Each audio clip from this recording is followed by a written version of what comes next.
Before we get to the NBA at large, I know I'm speaking to probably the biggest San Antonio Spurs fan that I know, and I understand that Wemby's been out with an ailment, and we hope he'll be okay, and we'll see more basketball from him for years to come. But it seems like San Antonio has a nice batch of young talent with guys like Stephon Castle, Devin Vassell. You also acquire De'Aaron Fox, and, of course, you have Wemby. And it doesn't seem like it is going to be too long before we see the rise of San Antonio once again out west. Just what have you thought of the Spurs so far this year? I mean, you know what? It started with when that little lottery ticket showed up, and we knew we were going to get number one. And that's right. It's Sunday, so I'm going full we on this entire thing. Yes. I literally was in a hotel room when they drew them, and I had tears. Like, I'm embarrassed, but I'm also not embarrassed because it just felt like, and I get it, there are fan bases in all the sports that haven't sniffed even a championship or close to one in decades. But, you know, it's been 10 years. And like, we're ready. Right. We're ready to get back in there. So, you know, I think the fact that we got De'Aaron Fox to come here and basically gave up nothing still feels like we might have gotten away with something there. But and then there's all this talk, you know, off season, what's going to happen? Maybe we luck out in the draft again. Who knows? But it's really nice to see such a young, and I mean young core. Yes. Like, if I want to feel old, I just go to the roster and look at the years of birth, and I'm just like, oh my God, this is a baby team. But right. It's great because it's at least 10 years of greatness. If you know, and I'm with you. If the Wemby thing hopefully is not serious and gets taken care of well and easily, then yeah, optimism is here. Now, there's been this back and forth between the new era of player and the older generation, and I understand that you talk to both. I mean, you host a show with Lou Williams and Chandler Parsons, but we've also seen you during your time in your mini stops across the sports journalism world where you'll talk to the players of the old guard. And to me, just outside looking in, it almost feels like there's no respect from either side. It's either you're protecting your era or we just don't understand the other's viewpoint. And it feels to me that at least this openly, we don't see it in places such as the MLB or even the NFL. What have you thought about the small back and forth that we've seen between the two eras of player? And is there one that you side with more? I mean, it's funny because it reminds me of, you know, as a kid growing up, and you had your music and your parents had their music, and in no world were you guys going to see eye to eye. Like, their music sucks, our music sucks, never going to stick around. You know, it feels like that. But I think what's weird for all of us as fans is that it's the players. Like, you're right. You don't hear about it in baseball. If anything, fans of baseball argue with each other because they're the traditionalists that want to, you know, yell about Babe Ruth, while the new ones want to talk about Shohei Ohtani, and I get it. I don't know. Like, Chandler Parsons said something the other day, and, you know, you hate to boil things down so simplistically to money, but let's not kid ourselves. The numbers of what these contracts look like. I mean, it is generational wealth upon generational wealth. I mean, right. LeBron James, and I get it, he's got an entire empire, but he's a billionaire. And I can't help but think some of that is a little bit of why the older guard kind of looks at them with a bit of resentment, because they also think that they're not having to play, quote unquote, as hard or as physical. We know that the travel now is luxe. I mean, they didn't have that. To me, I can see both sides. I'll be honest, the one thing I didn't love the most was Draymond Green talking about the league itself during All-Star Weekend. That really just stuck with me, and it left such a bad taste in my mouth because I'm constantly having this argument with, like, callers on the radio, people who don't like the NBA or maybe they don't follow it. I think the NBA is great, and there have been so many great games this season and storylines that I feel like when people come at me with that, I don't think they're really watching. And so when you have a guy like Draymond Green really enforce what they're saying, it bummed me out. It really bummed me out. I hope they don't do it anymore. It's been fun this season. Absolutely. Continuing our conversation with the host of NBA TV's hit show, also FanDuel TV's Run It Back with Chandler Parsons and Lou Williams. Make sure to follow Michelle Beadle on Twitter at Michelle D. Beadle. Talking about the storylines in the NBA this season, I feel like there are a lot that may feel this is a two-man or a three-man race when it comes to who's going to win the NBA title. But are there any teams out there, whether in the West or the East, that you feel are teams where you're saying, hey, now, don't sleep on this squad, because I think that they have a legitimate chance on making a run. I mean, you know, I watched the Warriors-Lakers game, and the Warriors, since acquiring Jimmy Butler, I'm not saying they're an unstoppable team, but it definitely seems like Golden State has their confidence back. The Lakers, I grew up as a Lakers fan. I'm from LA, but gosh, dog it, they're so up and down. One moment it seems like they're ready to take the whole thing and they're going to hurt everybody's feelings out west. The next minute I'm saying, good grief, they may be out before the second round. You know, Boston, I feel like they're the number one team in the East, all respect to Cleveland having the best record in the East. Then you also have Denver, who I don't feel they're out of it as long as you have a guy like Nikola Jokic on the floor. So for you, tell us, hoop heads out there, in your opinion, who's a team that you're saying don't sleep on, because I do feel they're going to make a run here. I mean, I think the fact that you named so many more Western Conference teams is pretty telling. And you know, anybody with eyes can look at the standings.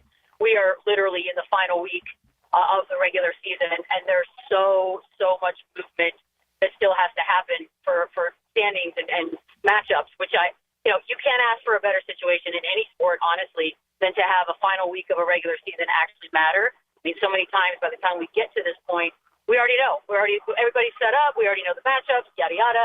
I love that. I think everyone you named in the West, I mean, the Warriors thing for me has just been so eye-opening. And again, Draymond again, we're going to win a championship. They come out with the goal of, like, we just want to get to the sixth spot. Well, okay, that was easy. And the fact that, you know, when you put that Warriors team out there with the experience that core has, to me, that's intimidating. I love the idea that when these Western Conference playoffs begin, nobody's safe. And that is I am not trying to shade Oklahoma City in any way whatsoever, but as we all know, you know, a one-off versus a series is a very different animal. And I think the fact that they're as deep as they are bodes well, but I also think there are some teams behind them, championship caliber teams, if not defending champs or champions of years past, that know how to do this. And Denver's one that I'm not writing up. The one in the West that is shocking to me, and I'm curious to see what it looks like, you know, knock on wood, everybody stays healthy, is the Clippers. Yeah. I mean, we're living in a world where the Clippers are just quietly there. And I don't know. You know what I'm wondering? I'm wondering if we feel like it's fool's gold in the sense that we've been burned so much by this idea of somebody getting hurt. And namely, it's usually Kawhi. Right. That we don't want to put too much hope into it. But they might ruin some dreams along the way. And I am excited to see what that looks like as well. And, you know, Cleveland, they're going to use this, I hope. As a Spurs fan, they've sort of been thrown to the side or disrespected over the years. Right. I hope Cleveland uses that and can use that as fuel to take the Celtics out, because as we know, that I can't imagine that's not an Eastern Conference Finals. It's not Cleveland, Boston. So that being said, keep all this in your mind, that everybody wrote you off no matter what your record was, and we all thought Boston was going to beat you anyways. That should fuel them, but it's Pistons on the East side. I don't think they're going to contend this year. But my goodness, they might ruin some dreams as well. And so I just can't wait. I've been waiting for these playoffs for it seems like a month and a half now. And we're almost there, man. We are almost there. Oh, yeah. Continuing our conversation with Michelle Beadle, you hear on Mad Dog Sports Radio, as well as NBA TV's hit show Run It Back with Chandler Parsons and Lou Williams. You bring up Kawhi Leonard, reminding me that Kawhi Leonard once upon a time was a San Antonio Spur. The question of the day that we had today on our program was, what's the biggest NBA what if?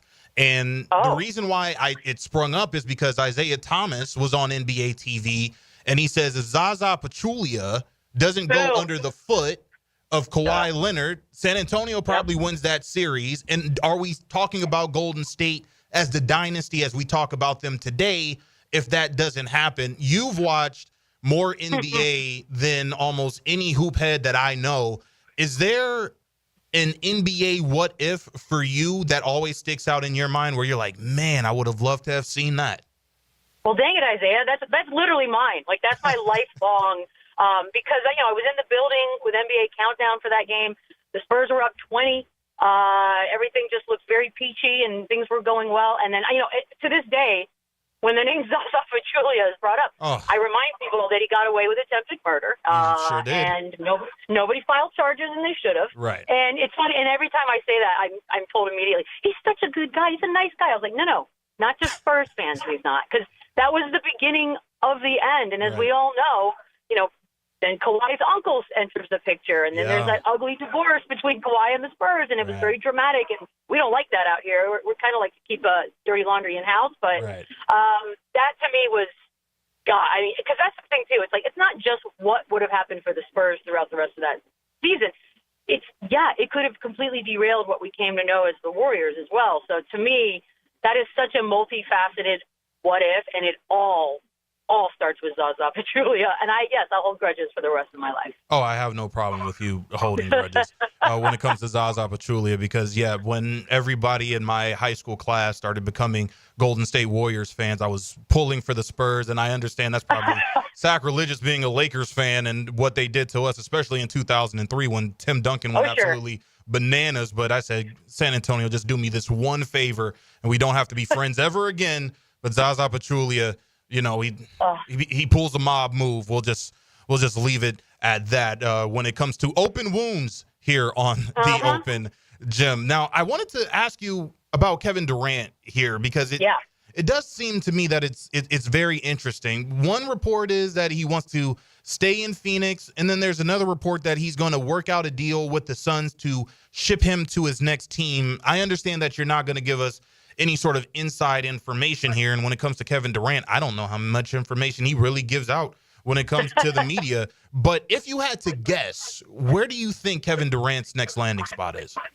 I mean, I do think he moves. And I think the idea that he wanted to stay in Phoenix was a beautiful story up and through the trade deadline. But as we know, that entire situation has just been an absolute disaster. So I think the fact that we went from Devin Booker's untouchable to Devin Booker will probably also get moved, it tells you kind of everything you need to know about what the Suns experiment has looked like. Right. But I'm with you. I've been tracking this Kevin Durant breaking news or speculation because, San Antonio has been one of the teams mentioned, which I find to be an interesting idea, sort of just this veteran player that is still, in my opinion, one of the greatest. When he's on, there are very few players I'd rather watch play than Kevin Durant. But then you hear like a Boston, which I don't want for him, only because that feels like ring chasing, and he's already had to deal with sort of the noise that comes with that, even though he was the MVP of those games. But anyways, and then lately some Houston Rockets murmuring that's going on, which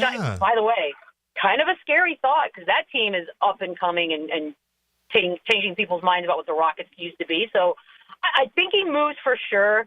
I'm going to rule out Boston. To me, it just doesn't make sense because they're already in a position financially. They're going to have to make a decision between Drew Holiday and Kristaps Porzingis. So you can't afford to bring Kevin Durant on, as far as I know. But if it's one of these Texas teams, holy cow! I as a Spurs fan, I'm for it. And I would tell you if I hated it, but I don't. But I also think as a basketball fan, just seeing it with all those young kids in Houston would be an interesting one to watch. Final couple of moments with Michelle Beadle. You hear on Run It Back on NBA TV. Make sure to follow her on Twitter at Michelle D. Beadle. I am going to stir the pot here because I understand Brandon Jennings. He's wanted to go one-on-one against Lou Williams, and also Paul Pierce has now said, hey, if there's going to be a tournament here, let's include guys such as Quentin Richardson, maybe ISO Joe. But for me, I'm saying, listen, you have two guys who were bucket getters on your show, and Chandler Parsons and Lou Williams. Who would you like to see them face in a 2-on-2? Oh, man. Well, so I guess Lou is here in San Antonio. They're doing something called like a content creator league. Yeah, I saw that yesterday. But it's not quite what we have in mind, right? No. Like, I think you and I are talking like, no, two former players versus two former players. Yes. So that's what I want as well. I also love that Chandler doesn't know whether he should be insulted or flattered that nobody's asking him to join in any of his leagues.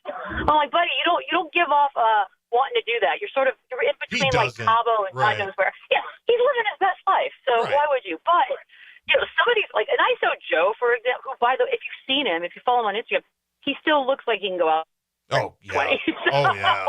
Yeah. To me, it's just, I love the idea. And now that I work with Lou Will, I think that gives me an added incentive to just kind of want to see him, because obviously having watched him as a fan of the NBA, but now I have a completely different take on him as a person. And so to see him go out there and be a little cutthroat and be a little competitive and kind of remind us why he is Lou Will would be would be an absolute joy to watch. But I like the smack talk. And I also like the idea that what was once considered absolutely not is now actually something that they are pursuing. You know, the money's right. I think a lot of these guys are willing to kind of go out there and entertain it. We just saw Scalabrini take on George the Messiah in New York. So I think this is fun. It's there's an ego involved, right? Like, none of them want to go out and be embarrassed, but we also want to watch. So if we can get both, I am in. I am so in.